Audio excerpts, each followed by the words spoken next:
Y'all, what's up? Your girl G here. Welcome back to my channel. Appreciate you for tuning in. So look, I haven't got a chance to talk about this show yet. I'm talking about Love and Hip Hop Atlanta. Y'all know that it has moved to MTV. Or did I do an episode? No, I don't think I've done an episode of Love and Hip Hop Atlanta. And so I'm trying to get caught up on the season and everything because I definitely want to review it. So I'm going to talk about the most recent episode. It's going to kind of be a quick recap. I only watched it like about 1.5 times, but today, ooh, the shirt wrinkly. Sorry, y'all.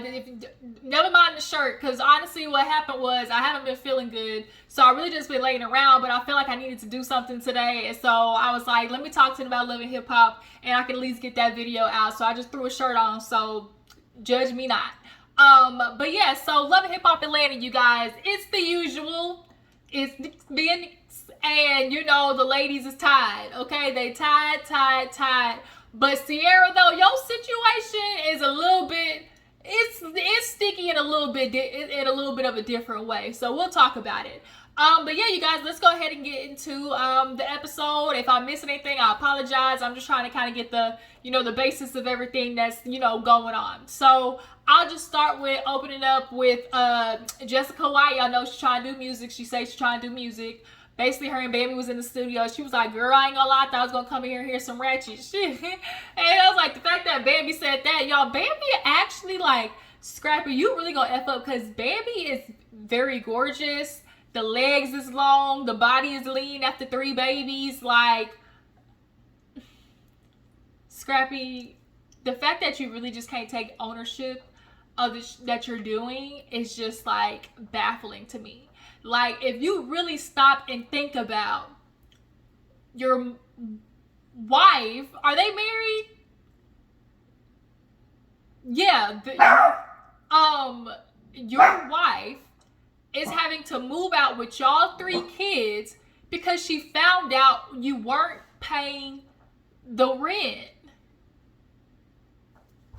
And y'all sit here and wonder why? When we talk about Ebony talking about don't date the bus driver, it's because, like, this will happen. Like, Scrappy is a coward, honestly. A lot of these men are cowards. Moving on. What was I talking about? Yeah, Bambi in studio with Jessica.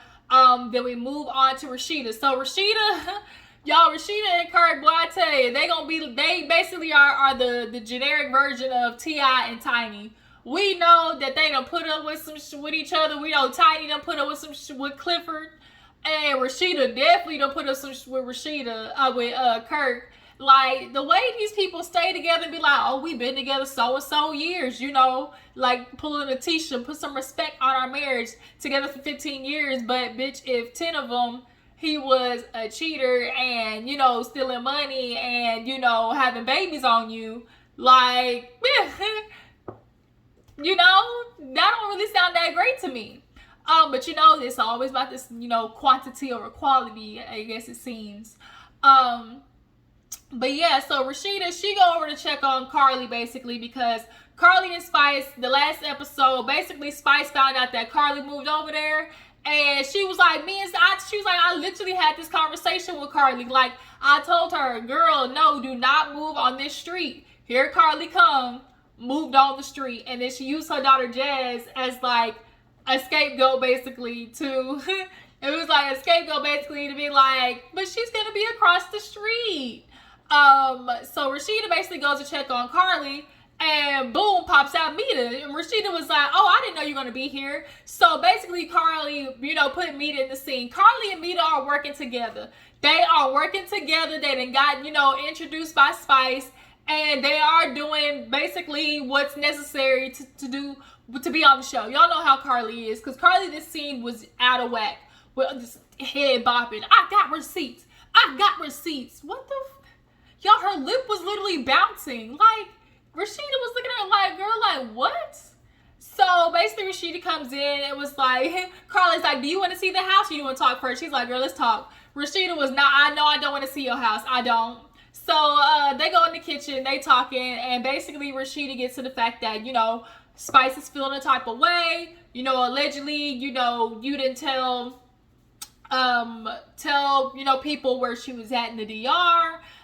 Then she's found out that you and Meda, the whole situation, I guess, like, her and Meda are, like, super close. And basically, the whole house situation is just to top it all off. Meda, she's there, and she's like, well, when I'm with Karlie, I tell her not to talk about me by Spice. When I'm with Spice, I don't talk about Karlie with her. They both looking at each other. Yeah, we don't talk about Spice, and y'all know y'all can talk about Spice. Like, y'all know y'all talk about Spice. Because then when Rashida was asking you questions, Karlie, you looking at Meda to confirm what you saying. And so how would Meda confirm if it wasn't brought up in conversation? Like, obviously something dealing with Spice has came up in conversation. So, like, shut up. So Karlie wants to use this thing of, oh, back in 2020, I was going to build my house on this block. But 2020? We're getting ready to go into 2024.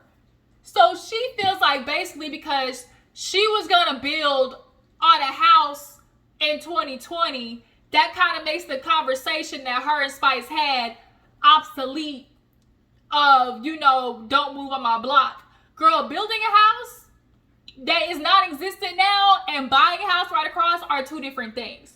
Like Rashida said, like, girl, come on now. Like, you and her had this conversation. We could call my realtor right now. Call my realtor right now. She calling the realtor. Meda's guy trying to grab the phone from her. Like, girl, that ain't necessary.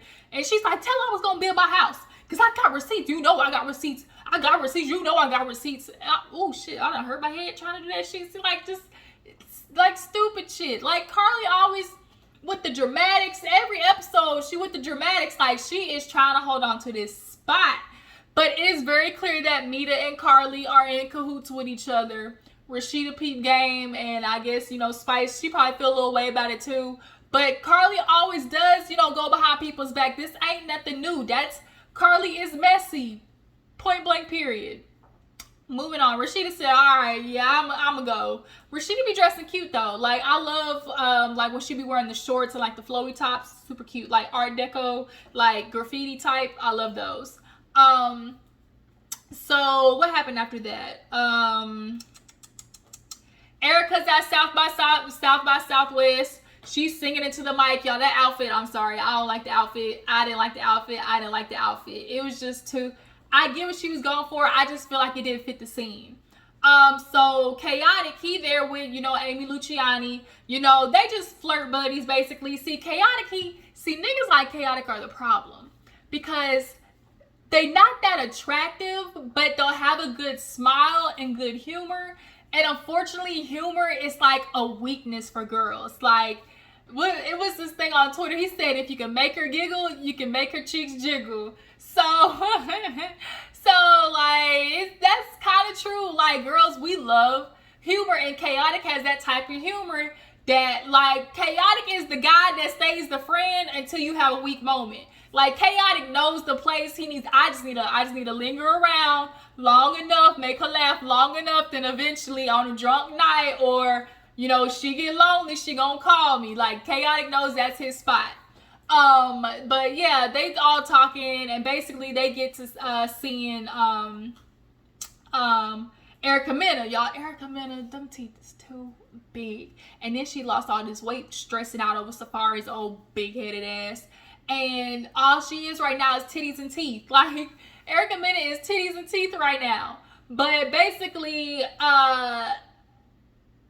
Erica was like, so you gonna tell her? And Amy's like, you gonna tell her? And she's like, tell me what? And so they looked at Khaotic, and Khaotic's like, well, look, Amy told Erica, Erica told me, or no, Mama D told Amy told Erica told me, that, Diamond pregnant. And so Erica's like, wait a minute, is this some like message? He was like, I'm just telling you. So Erica feeling like, well, obviously Bam's my girl, so if this is going around, like, this is, foul. And so Khaotic, he's stressing like, I already had a problem with Bambi. If she feel like it's me, I'm gonna have to move back to Miami. And so Erica's like, well, let's not say nothing until, I've talked to Scrappy because, we're kind of friends. And, because Scrappy and I guess Scrappy and Erica Mena, I guess, kind of forged a friendship nonetheless. This freaking gnat will not leave me alone. Every time I freaking, what are you chewing on? Stop chewing on my bed. Oh my God, y'all. My dog is over here chewing on the corner of my goddamn baseboard. I tell you. Sorry, y'all.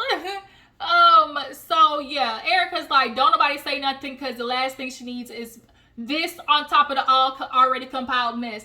And this is Mama D's MO. How many times is she gonna go around saying Scrappy got somebody pregnant? Like, and you sitting here wondering why there's honestly, Scrappy wants to blame, Erica Mena, Bambi bringing other people in. Like, I guess he's probably talking about like the girls. But Mama D's more ingrained in y'all relationship than the girls because she's your mama. Like, she's like directly involved in y'all's family. Like, she's the grandmother. So the way that she's involved is way more than the ladies. Like, he's not being honest about that. He's looking for any reason to shoot some shit at Bambi because he knows he fucked up. There's no reason why you should be talking to Diamond, talking smack about your wife who buried your 3 children. Like, out of here. What happened after that? Let me try to think. Oh, Jessica White meets Safari. She was sitting there, I guess, at the baby shower for gender reveal for Jasmine. Her name's Jasmine, right? The daughter. And so Safari walk in and, they get the chit-chatting and, she was like, oh, I'm just here. And they start talking about his life and he was like, what did he say? What did she talk about? How did they get on Nick? I think they were talking about exes or who they were with somebody or something. And he's like, well, who's your ex? And she was like, I'll show you. And his ass, because she wasn't trying to say it. So she's like, I'll just show you. He gonna be messy. Nick Cannon, that's my guy. And of course, Jessica, I hate that dress she's wearing in the confessional, that with that square cutout. Like, you already bony, it just makes her look more bony. And like, it's just weird. Like, weird. I don't like it. I wish it was maybe like a U instead of a square. It's so ugly. She's like, yeah, people always give me that, surprise look of, oh, he's such a nice guy. He's such a nice guy. And, I know what it was. They started talking about polyamory and some shit like that in relationships.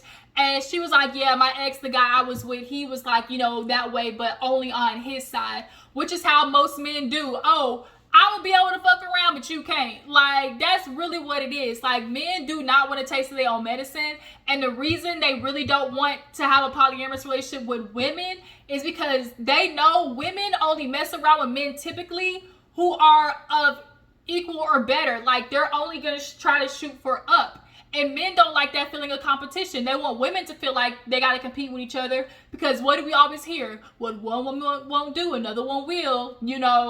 That's always the thing. And so women feel indebted to being this wife to a nigga who ain't and then, okay, who's this calling me? Hold on, y'all. All right, y'all, sorry, I'm back.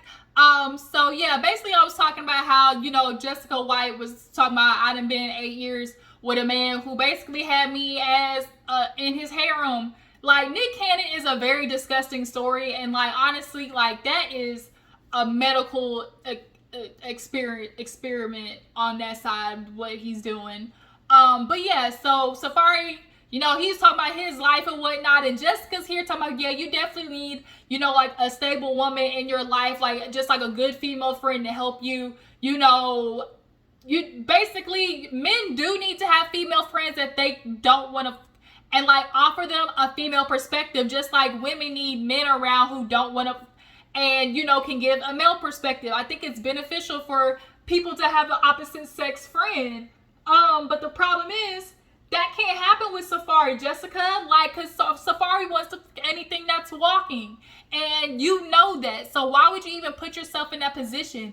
It's like, I feel like she has this, as most women do, it's like, I can fix you type thing. And it's like, stop trying to fix these dudes. They're gonna have to learn how to heal on your own. And trying to fix him, he tearing you all the way down. But moving on. So yeah, that whole conversation was boot. Was nothing but moot. So everybody's showing up. Oh shit, I forgot about Sierra. So Sierra, y'all, she's trying to leave Eric. She tried to leave it on the low. Her sister knew, but her mama didn't know. Her mama's like, Sierra, what's going on? Cause she trying to move out while Eric gone, as most women do. You know, he leave the house for work and I'ma just dip on his ass. What is that movie? Pull him up and then I dip on him.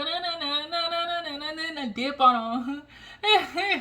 What is that song? Dip on him. Then I dip on him. Pull him in and wipe him on the tongue. Then I pin. I don't know. Y'all know what song I'm talking about. So yeah. Sierra, yeah. And so she basically told her mom, look, mom, I'm married. And she was like, basically, Sierra admitted that she and Eric did that because at the moment, she was feeling like he was the only person around. You know, she wasn't close with her family. And, you know, she was just feeling like it pushed them closer together. So it's like, let's just go ahead and get married. And so it's like, that's that emotional, like, Sierra, that you got to work through. I know sometimes it feel like, because she does have, like, a weird relationship with her mama and sister and family. Obviously, because when Eric came in, he talked about, I had to find out that you was cheating on me through your sister. Wait a minute. How the sister, did we hear that correctly? Like, through the sister? So did the sister tell? Did the sister, like, how did he find out through the sister? But nonetheless, you know, obviously tension arose and Eric, you know, was there for some little bit and it caused them to get married. A very impulsive decision. But now, you know, he talking about, oh, she cheated. You talking about, oh, I don't want to be with rappers. And now here you are messing with rappers, sending him pictures. He trying to help you and tell you how to leave your husband. And she's like, Eric, she was like, first of all, one to how many? She's like, I'm finding out that Eric lied about his life, about his women, about his job, his business. And so Eric's feeling like he's still trying to feel this thing of like, I didn't even want a woman with kids. You know, I done bought this house, got a $10,000 a month. Shit. Like, I would be kind of upset though too. Like, if I got with somebody and I'm starting to pay $10,000, but how much of that are you paying? Like, is Sierra paying it, or are you going halvesies? Like, what is it? So yeah, no. They basically going back and forth with each other. Sierra didn't deny it. Like, she didn't deny it. But like I said, women these days is playing get back. We tired, bro. And the men want to now start calling us all types of hoes, skanks, and scallywags. But, like, are we supposed to just sit there and keep letting y'all do this to us? Like, that's what y'all have this expectation that we're supposed to sit back and take it. And girls these days is on some get back. Like, y'all chest be caved in as soon as she texts the dude. So yeah, she tried to leave the house and she said looking like an 80-year-old man. Boy, Eric had his hair all grew. I didn't even recognize him at first. So yeah, we get back to the gender reveal. Everybody showing up. Sierra, who was it? Was it Erica Mena? Erica Mena, was Bambi over there? But basically Safari came over. No, Erica Mena wasn't there. Basically Safari came over and the women was lashing out. He was like, whoa, wait a minute. Now, I don't like Safari, but I do think, like, y'all can't take y'all anger out on him. And it's just because they look at Safari and he ain't nigga. Like, and so all of them having to deal with ain't niggas, like, you see one of your face, it's like a trigger. Like, bro, I don't even want to talk to you right now because, like, what you represent is not vibing with my energy, you know? And that's kind of how it is with all these dudes. They just watch them sit back and do reckless shit and mess up families and then be like, oh man, you could be single, because at the end of the day, they'll just go on and find another younger, naive woman.